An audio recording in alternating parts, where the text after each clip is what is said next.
to Professor Davis speak about his passion for literature and the poet Walt Whitman. And for as long as I can remember, I've been fascinated. Sorry, I have to start the slideshow. Is that up there? Yeah. For as long as I can remember, I have always been fascinated by the humanities. Nowadays, with so much emphasis on science and technology, I would like to explain what the humanities means to me and how reading, writing, and language guided me to believe in my passion to become a writer. On your Snow College website, there's a very good definition for the humanities, which I would like to share with you now in case you have not had the chance to read this recently. The word humanities names a group of disciplines that share one common goal: to understand the human spirit. Humanists study languages and culture, where the scientists gather data. The humanists look for beauty, value, and meaning. When you study and embrace the humanities, you can learn a foreign language, read a novel, write a poem. You can learn how languages shape the culture in which we live. You can be a published author.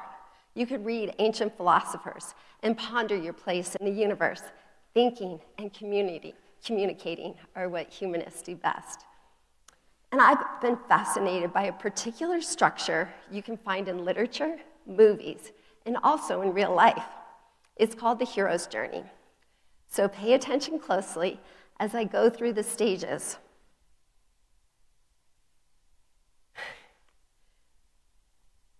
Of the hero's journey, and maybe you'll see how one stage or more directly tie into your life for any one moment of time. Maybe for those of you who have been on a mission, going on one, or about to graduate, or maybe get your first job, you'll see how these particular stages might tie into your own life. And so I've been fascinated for years by an author named Joseph Campbell. And I think some of you have been in a class and have read some of his works. And a book that has fascinated me, it's called The Hero with 1,000 Faces. And this is how Joseph Campbell defines the hero's journey. A hero ventures forth from the world of a common day into a region of supernatural wonder. Fabulous forces are encountered, and a decisive victory is won. The hero comes back from the mysterious adventure with the power to bestow boons on his fellow man. So during the course of this presentation, I am going to be focusing on Dorothy and the Wizard of Oz. I've always loved Dorothy and the Wizard of Oz and how she follows the yellow brick road. And as a runner, most of my life, I trained following the yellow striped lines of the road. So going back just a little bit, I started studying languages, French and Latin in 8th and 9th grade. I started studying classical Greek in 10th grade, and that became my major in college. I thought I was going to teach at the high school level or continue on to get my PhD. But just as you sit here today, thinking about what you might be doing at the next stage of your life, I was there too. And at one moment in time, I decided I was just done. I was done studying classical Greek. And when I graduated from college, I made a big decision to move to New York City with 2 college friends. They had jobs. I didn't. So that was a little bit of the start of my journey. But I'm going to take you through 10 stages of the hero's journey. So here we are, stage 1, the ordinary world. This is where I consider where everything is normal. You think about Dorothy. Sorry, this is not my computer. Okay, here we go. Dorothy is in Kansas. Here she is with her dog Toto. Everything is going normally. She's living on the farm with her aunt and uncle. Much as you were growing up, wherever you might be from, elementary school, junior high, high school. And so for me, I'm taking you back to where I grew up in Connecticut, Canton, Connecticut, a town smaller than this town. And I went to a school called Cherry Brook Elementary School. And it was in 2nd grade. My 2nd grade teacher was teaching us haiku poetry. We started learning how to write crossword puzzles. And to this day, 45 years later, I still remember Mrs. Perry, my 2nd grade teacher. And in this little tiny town where I grew up, we also had a nature center. And my parents would take us there, and we would go on bird walks.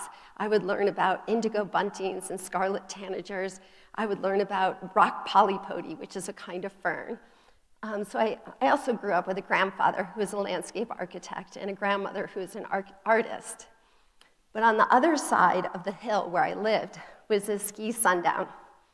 It is 300 feet elevation, but from the age of 7 to 18, I skied. I raced from 8 to 12, and then I ended up teaching here. And so this is stage 1, the ordinary world. Then I'm going to take you into stage 2 of the hero's journey, the call to adventure. So I would say most of my life, elementary school, junior high, college, I moved to New York City for a couple years, ended up meeting my husband, and we moved to Santa Barbara, California. We ended up having 2 children. I'm considering that stage 1, the ordinary life. But then, about the time my kids were kindergarten and 2nd grade, I started having this feeling inside of me. I needed an adventure. And one day, I sat at the computer, and as you know from my studies in classical Greek, I've always enjoyed ancient languages and ancient civilizations.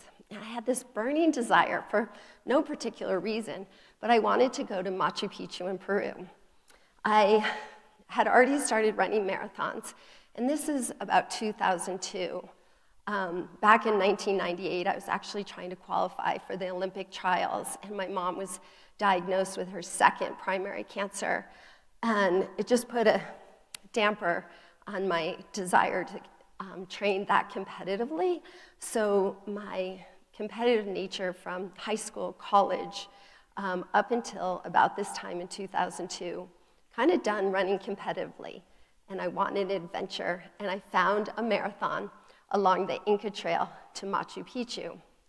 And what happens to Dorothy? What's her calling? What changed her course of life? The tornado came, and that was the turning point in her life. It's a call to action, something that promotes a change in your life. And it could be a class you take, an email, a conversation with a friend, a parent or a coworker, a professor. You know, there could be just one sentence, one moment in time, and somebody changes your thinking. And so it happened to me. This particular adventure, I went by myself, joined a group of runners. We got to travel through parts of Peru. We went to Lima. We met pottery people. We met people who wove fabric. And we ran into the 5 miles into the Inca Trail the night before the marathon. And I had heard there might be snow, exactly what happened to me last night in Park City. We were debating, should I come down last night? And I decided to sleep in my house, left really early because I was worried about the snow. I had that same feeling the night of the Inca Trail Marathon. There were maybe 30 of us. So over the course of 26 miles, we would be spread out. And if you see these stone steps, that's what the marathon looked like. That's what the trail. And then you can see the elevation. We had 3 passes, and the highest was almost 14,000, and that was called the Pass of the Dead Woman's Pass. But I was sure those stone steps were going to be covered with snow. I would find a partner, run with somebody for a little while, and we ended up not having snow, just like today, and ended up finishing the marathon in 7.5 hours. And my PR in a marathon when I was training for the Olympic trials was a 2:56. And I was fine. You know, it was just amazing to have accomplished this adventure. So we go back to the hotel after the marathon, and I'm traveling through the grounds. There are hummingbirds, there are orchids, and I was taking pictures. And I had heard the night before the marathon that this particular hotel had 2 bears on the property. There's only 1 bear in all of South America. It's called a spectacled bear. And I had hoped to see these bears. And unfortunately, when we got there, it was too late. So I'm walking through the hotel grounds, and coincidentally, I meet the manager of the hotel, and he said, well, I'd like to take you to see the bears. So he ended up taking me to see the bears, and he ended up giving me a stuffed animal, speckled bear, that I took home with me on that plane. And on that plane ride home, I had what was kind of a calling. It was, Melissa, write a children's book about the speckled bear. So on the plane, I wrote my first children's book. And this takes us into what I call, well, stage 3, refusal of the call. This is when the hero is given the opportunity to accept the call, but at this early stage in the journey, so we're talking about 10 stages, we're only at stage 3, the hero refuses to follow and ignores the signs out of fear, insecurity, lack of confidence or courage. And so I would write children's books. And here's the bear that I got in the pottery I brought back with me. I had Pablito and the speckled bear on my laptop. And another children's book I wrote around the same time. My older son had turned 8, and he had gotten a hot air balloon Lego for his birthday. So I quickly Googled, where is a hot air balloon invented? The hot air balloon was first launched by 2 brothers over the gardens of Versailles in France in 1783. But the kind of cool thing is, what went up in the balloon? A duck, a rooster, and a sheep. I said, that sounds like a good children's book. So I wrote the story. Sat on my laptop. Then, another story. I had heard, I was always collecting information, always reading, magazines, newspapers, books. When my older son was in 5th grade, I'm not sure here in Utah, but where we were in California in 5th grade, you study American history. So we took our kids to Virginia to see Monticello and Williamsburg, and we had the chance to go to the Outer Banks off the coast of North Carolina to visit these Shackelford horses I had read about in the newspaper. There had been a hurricane called Hurricane Isabel in 2003. I wrote a children's book called Emily and the Shackelford Horses. And Emily had to evacuate with her family from the hurricane, and she was worried about Marilyn, who was pregnant with a foal. Again, this children's book sat on my laptop. And that's what we call the refusal of the call. So it's much easier, to stay at home where it's comfortable, not accept life challenges. But I'm here hopefully to inspire you as you listen to this, that if you hear a call, if you get those twinges that says, maybe I should follow that, maybe listen to it. So I didn't. I let those manuscripts sit. I did go to conferences. I did send the manuscripts to editors. So along the way, you meet your mentors, stage 4. So Dorothy has the Good Witch. She has Toto to protect her. So when I was living in Santa Barbara, I was involved in a writing group, and this is one of my mentors, Janet Lucy. And we talked about the hero's journey in our weekly writing groups. We talked about the seasons. She would provide writing prompts, and we would have a small group, maybe 6 to 8 people, and we would have the chance to read our literature. And it slowly was starting to build my confidence in my writing.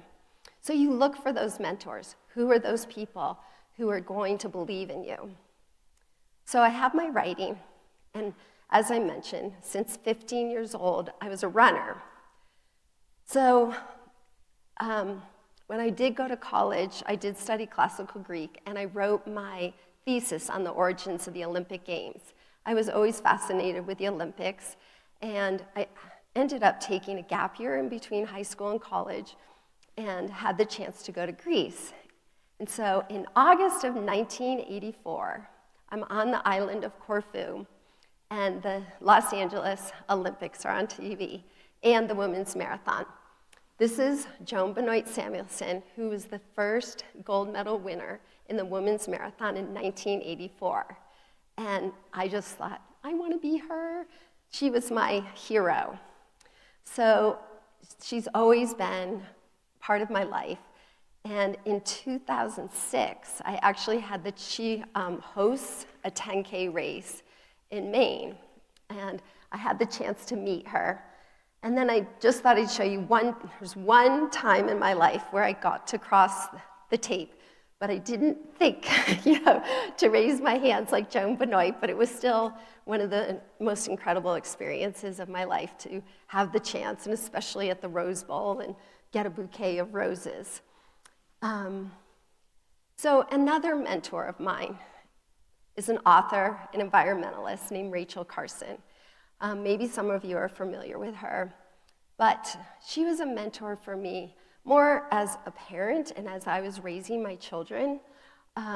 There's this quote that I lived with that I really, really love, and I wanted to share this with you today. If a child is to keep alive his or her inborn sense of wonder, he needs the companionship of at least one adult who can share it, rediscovering with him or her the joy, excitement, and mystery of the world we live in. So I think it was last fall, Rachel Carson was a professor at Woods Hole Oceanographic Institute in Cape Cod, and there's a statue of her. And it wasn't like Joan Benoit, but I still had this moment where I thought, here I am with my mentor. So then this is one of my favorite stages for you guys to think about. It's crossing the threshold. It's where you hear a calling, you've avoided it, but then you think, well, just maybe I can make that happen, right? So Dorothy crosses onto the yellow brick road. She starts to meet her allies along here. So it was about this time when I knew my manuscripts were sitting on my laptop. I'm like, I have to do something with them. So where I lived in Santa Barbara, we had a run that was pretty high up, almost in the mountains. And I wish I could explain this well, but there was an iron heart sculpture that I would pass on my runs. And the painting on it would change probably once a week. It might be a rose, it might be an oyster, a lily, a seagull, a hummingbird. And I was always, I have to see what the artist has done. And one time, as I was running along, I stopped and asked somebody on the street, do you know the artist who makes those illustrations on that heart sculpture? So I ended up meeting Ben Sicati, and he and I asked if he would collaborate on Pablito and the Speckled Bear. So we started this idea that we would self-publish the book together. So just remember that at this point, that's the start. It was crossing into this idea that I was going to start making my dream a reality. Okay, here we are at stage 6, gathering your allies and resources. So who does Dorothy gather? You all know, right? The lion, the scarecrow, and the Tin Man. So for me, mine were slightly different. It's kind of crazy, but I find pennies and coins all the time on my runs, and I pick them all up. So I do pick up some clean ones, but I have a little tin where I put my kind of dirtier ones, and those are all from runs. And when I find a penny, not always on a run, I look at it as trust. Trust the universe, trust that you're in the right place. And then I also pick up feathers. And feathers give me courage. They give me courage to believe in my dreams. And so those are two of my allies that I've had for a long, long time, 10, 20 years. But I'm also very fortunate. I had a great-grandfather who was an Olympic pole vaulter. He was an inventor of the erector set, which you may or may not, almost a precursor to the Lego. And he also published his autobiography. So here he is, Olympic athlete, inventor of a children's toy. And it so happens that his daughter, my grandmother, who I call Granny Lou, I grew up with a grandmother who had a children's toy store. So we would be able to go and pick out a doll or a book or a magic trick. So I've always had this idea of my legacy. There's A.C. Gilbert, there's Granny Lou with her children's, and I'm like, I really love to write children's books. I love it. It's in my DNA. On the other side of my legacy, my mom has had multiple near-death experiences. She's battled 2 primary cancers. Both of my grandmothers eventually both died with cancer. And I'm battling this idea that I'm going to get cancer. And I would run. I've got to be healthy. I've got to run from cancer. And it was always in the back of my head during these years that I was more prone to get cancer than be a children's book author.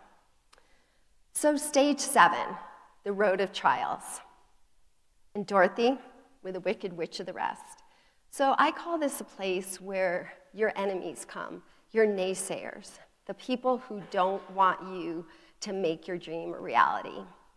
So this is, as Professor Allwood mentioned in the introduction, 10 years ago, I lost my house in a wildfire. We had lived there 16 years. It was November 13th, 2008, and my older son and I had been on a run that day. We came home, and I'm not sure, well, some of you may know from, I think it was last year, and that feeling, that eeriness in the air. It was like that. It just felt like fire. So when we got the call, Melissa, there's a fire. I wasn't surprised, but definitely really scared. I went up on the back of my patio, and I could see the fire coming. I could see the smoke. It was just my son and I, my older son. We had an hour to evacuate.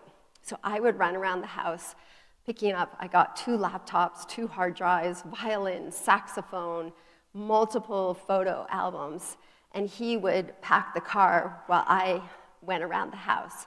At the time, we had our dog, and we had 2 cats, and we happened to find 1 cat just before we were about to leave, and unfortunately, but she was fine, we had to leave our cat midnight behind. So the next day, 24 hours later, we came home to this. So the pictures on this side are what the next day, and then the ones over there are when we had started to clean up. And one thing that you do after a fire, if you know, is you sift through remnants to see if there's anything worth salvaging. And you know where the rooms are. And in my older son's room, we happened to find and recover 2 fully intact piggy banks. So at this point, I hadn't named Lucky Penny. It wasn't even there. But then I had these piggy banks. So the signs were coming.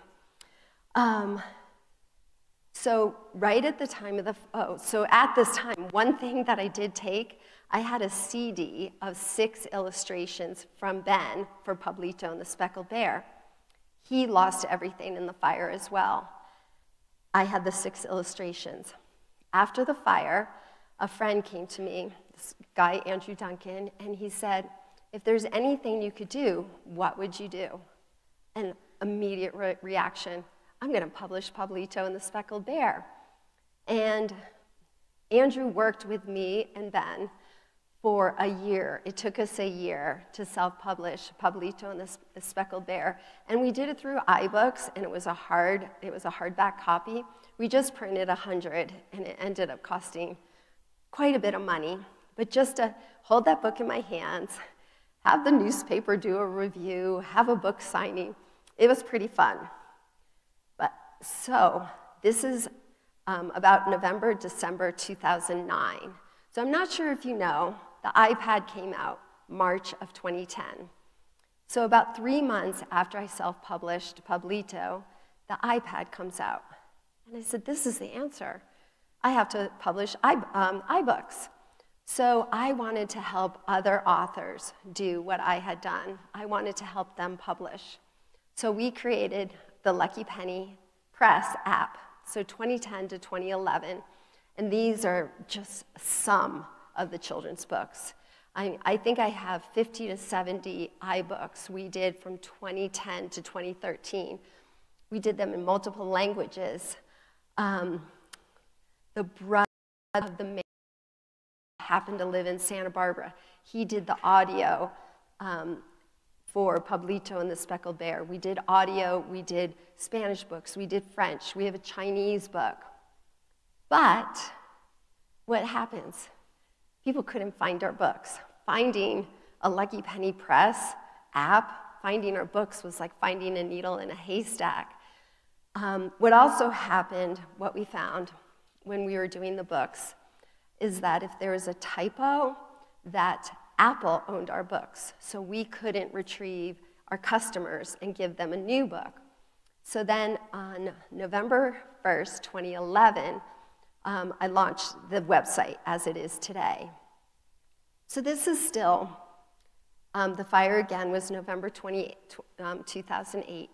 For 4 years, the boys and I, and our dog and our 2 cats, we did find midnight 4 days after the fire. We moved 8 times in 4 years. I mean, I seriously thought I was gonna die. It was just all these very unusual circumstances that we had to just keep moving. But in 2012, one of my friends from Santa Barbara invited me to join her in Park City. I'd never been to Park City in the summer. I'd been once to ski. And she took me, I'm not sure if you've heard, there's a trail called the Mid-Mountain Trail.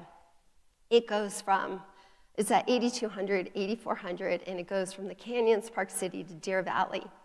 I had just arrived from sea level. I hadn't been in altitude. It was gonna be an 18-mile run. And she said, you know, you can drop down at any time. But I ended up, at that moment in time, falling in love with the trails. I pretty much stopped running on the roads, and the trails, the aspens, the animals, they just called to me. So within 3 days of arriving at Park City, I went online and I found a realtor. And it was exactly the same moment when the last of the fire insurance money had come through. I couldn't afford to buy in California. I couldn't afford to rebuild. And I found, in the fall, I came back and found a house. So in 2012, I found a house. I moved Lucky Penny. I renamed it Lucky Penny Publication, moved the corporation to Utah, renamed it, had the house. But still, things were not necessarily gelling. They weren't coming together. So this is what I call stage 8 of the dark forest.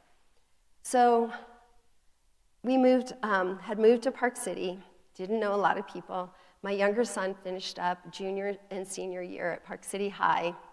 2015, I turned 50. Both boys are at college. I call this the empty nest. I still get teary thinking about that, with the boys leaving, me being alone. And my friend said, you have got to run a 50K. So I had done marathons, I'd done half marathons.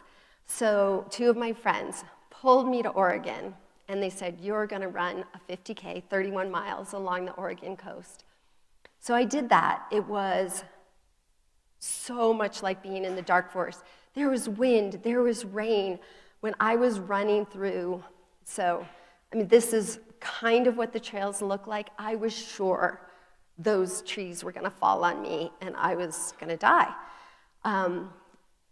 So my dad would say to me, this is my dad, he would say, why do you do these things? And I kind of said, I don't know, but because I can.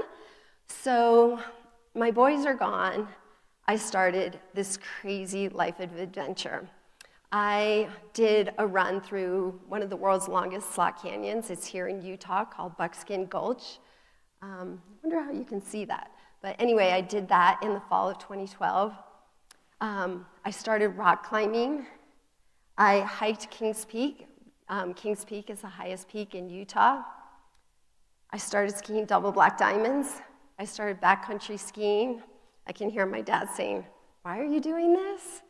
And the funny thing is, doing these adventures, rock climbing, skiing the double blacks, is slowly building courage. It's giving me strength. I was helping other people publish, and, you know, just things are still not quite right. So my second 50K was on Antelope Island. I'm not sure if you know Antelope Island State Park, which is just north of Salt Lake. I had my boon. This is stage 9 of the hero's journey. It's where everything comes together. I'm running, so these 50Ks takes anywhere between 6, 7, 8 hours. And most of the time, I'm just enjoying the scenery. You might meet up with somebody, chat for a little while. But this is November 2015. 2016 is the 100th anniversary of the national parks. I came up with this idea. I'm going to publish children's books about the national parks, but specifically Utah. And in December, I actually met with a friend who works for the marketing department for the governor's office and said, I have this idea. But then I also thought, there's probably going to be a little bit of government bureaucracy. I'm going to just do it myself. And so who does Dorothy have along the way? She has her boon. Everything is gelling. Everything is coalescing. She has her courage. She has her heart. She has her brains. And so mine is going back to the pennies. Trust the pennies. Feathers, have courage. I had one more symbol that was in the back of my head. It's a rainbow. And it was there, but just kind of in the periphery, in the background. And so we'll come to that. But here are the 3 books, the first 3 in our series. We're now calling the series Wildlife Adventures for Young Readers. We've done 3. And coincidentally, the artist for Tiny's Grand Adventure, which is a hummingbird that goes through Nevada, Arizona, New Mexico, Texas, in the middle of running a 50K in Monument Valley, come up to a woman roughly my age, and I said, how's your life? And she's like, well, things aren't going so well. And I said, what do you do? She's like, I'm an artist. I said, well, I write children's books. Would you like to be the artist for my next children's book? And we ended up doing this. And here's some of the illustrations from Utah Delicate Arch, Buzzy, Meeting Animals. These are all of the animals. Each of the books is geology and animals that you meet in the national parks. The woman I met in Monument Valley, this is number 4 that we're working on for this year. So then, this past summer, it's 9 hours to South Dakota. There are 2 national parks in South Dakota. So drive up there, have the chance to see the 2 national parks, see Mount Rushmore. I had the chance to do my first multi-pitch rock climbing adventure. And after that, there's a historic hotel in Custer State Park, and I meet a new artist. I didn't actually meet her face-to-face, but she was an artist in residence at the hotel, and we're now working. This is book 5, The Secret Life of Phil. It's a black-footed ferret in the Black Hills of South Dakota in Wyoming. So the excitement, as you could tell, keeps going.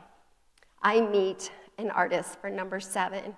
We have something in Park City called the Park City Silly Market, and I met this artist who lives in Tooele, and I just love Utah. I love the national parks, and just want to be as supportive as I can of how important it is to be in nature, to visit, and I'm actually starting to like our state parks a little bit more because they're a little less visited, and I've had the chance to go to Bears Ears in Escalante.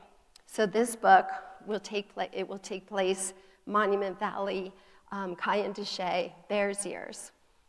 So I had the chance to go to New Zealand this summer, and that's where another part of my boon, I saw rainbows. Look, it's blue sky, and I'm seeing rainbows. So I've been very curious to put all the colors of the rainbow together. And for me, I had the pennies for trust, the feathers for courage. And I've had many naysayers. People say to me, why are you doing what you're doing? You're never going to make any money. And I started finding I needed a certain person, people who encouraged me, who were kind. And so I looked at the rainbow as what do I want? for my allies, my mentors. So I look at red as somebody, love and passion, orange for courage and adventure, yellow for joy, green, people who want to be in nature with me. I look at green with integrity, trust. I look at blue for calmness, peace, and serenity. Indigo is where I think of creativity, imagination. And these are personal for me. This is what I've done with the colors. And violet, the highest color of all, intuition, synchronicity, wisdom. So I'm not sure if you all are familiar with the word synchronicity, but it's one of my favorite words of all. And when you trust your intuition, synchronicity happens. Your life flows. So I'm just going to read the definition of synchronicity. The simultaneous occurrence of events which appear significantly related but no discernible connection. I actually just had one this morning with one of the students I met whose mother is a second grade teacher and had bought some of my children's books. And I have chills thinking about it because it was my second grade teacher who inspired me, and it's why I'm on stage right now. And so what did Dorothy have all along? She had her power. She had to just learn it. She had to believe in herself. She had to trust. So for 10 years, I've had this sculpture in my house. It sits there, like, pay attention to this. So the artist for my first 2 national parks found this plaque in the remnants of the fire. This plaque I got after finishing the marathon along the Inca Trail. I think she was 21 at the time when she made this for me. And she says, I'm not sure if you can see this, I didn't expect this would make me feel strong. So out of the fire, good things can happen, right? In the trials and tribulations of life. So as I'm preparing to be here today, yesterday, I get this letter. I had donated 3 of the National Park books to a classmate from college who's a principal of a charter school in New York. I get this yesterday, so I had to include it. So dear Miss Marsted, thank you for sending your books. I can't wait so I can get my own book from you. And I heard that you're Mr. Headley's friend. I wanted to tell Mr. Headley to tell you more about you because you sound so cool. And just saying, I want to be an artist and a writer like you. I mean, so that was me in 2nd grade. And here, a child is writing to me just in that moment of time, and that's stage 10, coming full circle, coming home to your authentic self. So I get to the end of this presentation with this question for you to contemplate. What is your life purpose? You know, and as you can see, I stand before you 30 years having graduated from college, so you can see that this journey, it can take multiple, it could be a year, it could be 5 years, it could be 10. And I've had really good things happen, but I've also had lots of tumultuous things. But I'd just like to read these 2 quotes. Once you find a passion, it's a matter of lashing on to that dream with complete conviction and unwavering tenacity. And this other quote, I actually had painted on my wall in the bedroom that burned, and I had an artist friend do a canvas that's actually hanging in my dining room. So whatever you can do, or dream you can, begin it. Boldness has genius, power, and magic in it. And then just in closing, hopefully you're familiar with the poet Mary Oliver.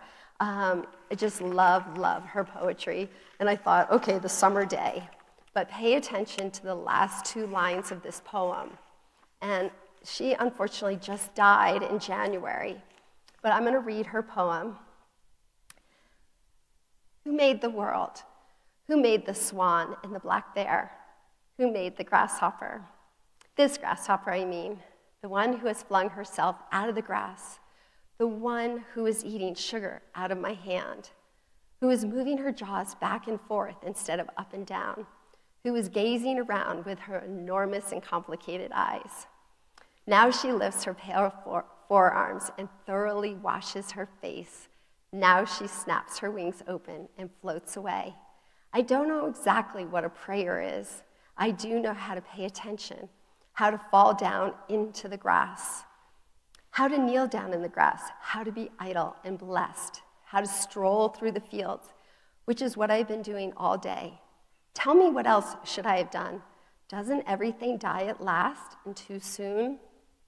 And this, tell me what it is you plan to do with your one and precious life. Thank you.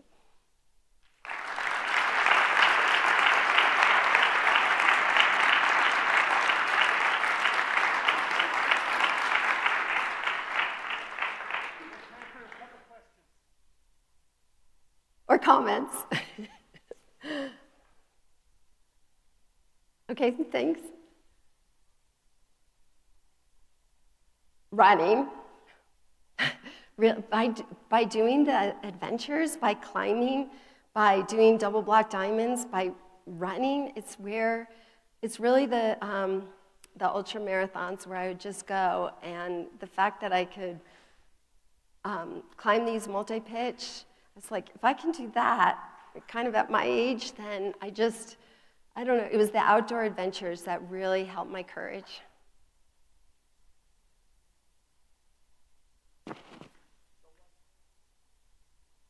Oh, you know what? I just love writing these national park books, so it's endless, you know. But I actually, we're driving from here down to Zion. I have a half marathon on Saturday, and in October, I'm running a 55K in Cayenne de Chelly, and I'm pretty excited because it's a lottery, and they only accept 150 runners because it's in Navajo lands. And 800 runners applied, and I was number 66, so I'm really excited. That's my big adventure in October.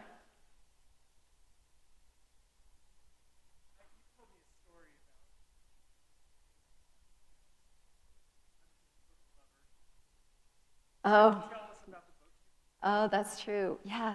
I did have a slide that I actually pulled today. I have, I think, 10 bookshelves in my house. And I lost my house 10 years ago, but I seriously lost thousands of books. And on the night of the fire, I took 5. And I even know which 5 they were, and I was going to, actually, one of them is the autographed copy of Joan Benoit Samuelson's book, where she wrote to me, Melissa, wishing you good health and happiness for many miles to come. See you on the roads ahead. I had my great-grandfather's autobiography. I had The Secret. I had a Jim Henson doodle book. And I happened to have my uncle's childhood book. I mean, I wish I had it. I mean, it was a dilapidated book, but it was strength and courage. So I keep them as a pile in case. I actually live kind of in an area that could be prone to fire in Park City.